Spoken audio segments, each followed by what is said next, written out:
Hello friends, आज की video में आपको बताने वाले हैं कि हाउस लोड कैलकुलेशन कैसे करते हैं। जैसे कि जब भी हमें अपने घर में हाउस वायरिंग कराते हैं या फिर किसी अदर प्लेस पे वायरिंग करते हैं, तो सबसे पहले हम वायर की कैलकुलेशन लोड एम्पियर कैलकुलेट करते हैं। एम्पियर लोड कैलकुलेशन ही हमारा लोड कैलकुलेशन होता है। अगर बेसिकली लोड को समझने की कोशिश करें तो उसके लिए एक मेथड है। जैसे कि मान लीजिए हमारे पास कोई एक रस्सी है,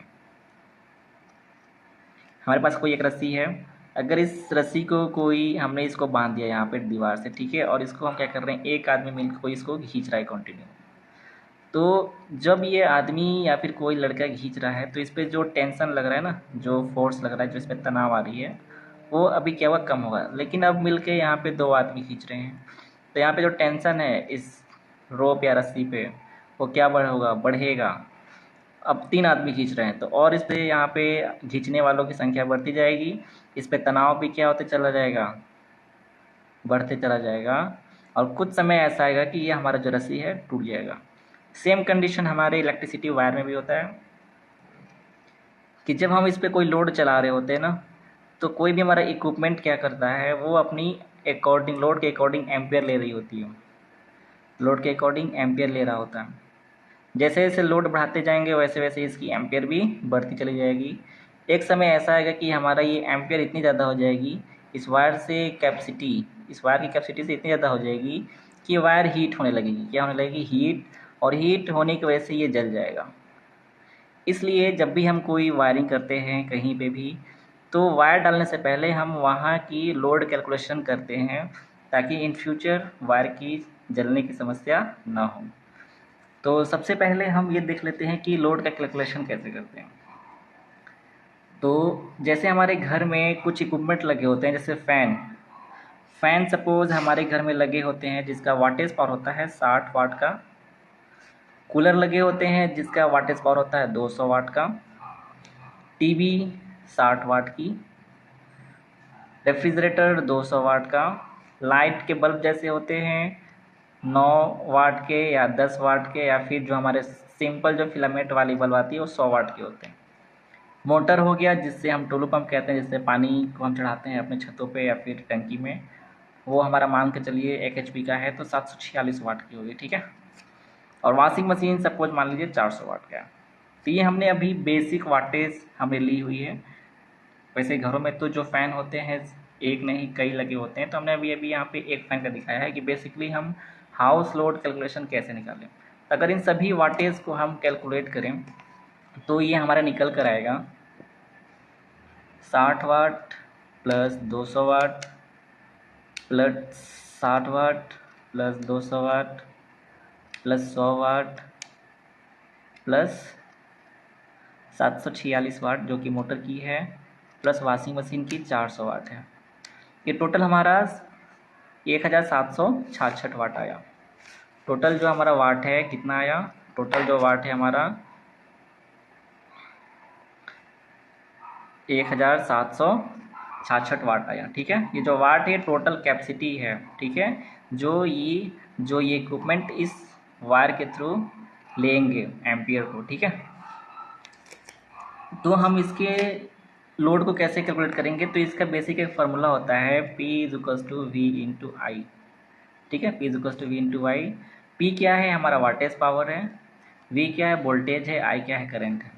तो जैसे कि हमने बताया कि जो यहाँ पे जैसे रस्सी वाला जो एग्जांपल था, जैसे हम यहाँ पे दो आदमी मिलकर खींच रहे हैं तो इसमें क्या प्रोड्यूस हो रहा है, टेंशन, तनाव प्रोड्यूस हो रहा है। वैसे ही जो वायर होता है ना, अगर कोई इक्विपमेंट इस पे लोड ले रही होती है तो वो टेंशन यहाँ पे हमारा हो जाता है एम्पियर, ठीक है।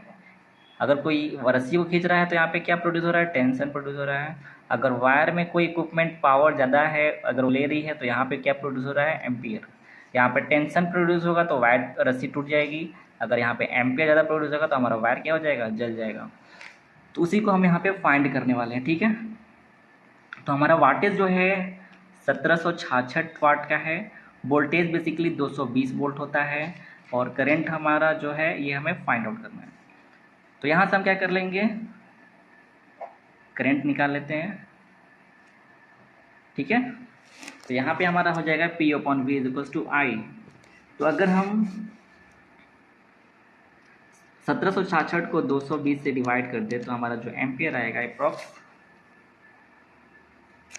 8 एम्पियर के आसपास आएगा। तो एम्पियर जो हमारा है 8 एम्पियर के आसपास, ठीक है। तो मतलब हमारे घर में जो लोड है वो 8 एम्पियर के आसपास है।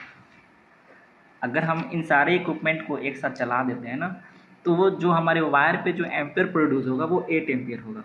यही हमारे, तो इसी के अकॉर्डिंग क्या करेंगे, हम वायर का सिलेक्शन करते हैं कि अगर 8 एम्पियर का हमारा लोड है तो वायर हम कितने का ले सकते हैं। वायर का साइज़ तो 0.75 से लेके 1 mm, 1.5 mm, 2 mm, 2.5 mm, 4 mm, 6 mm, 10 mm, 16 mm, 25 mm और 35 mm ऐसे आते हैं, ठीक है।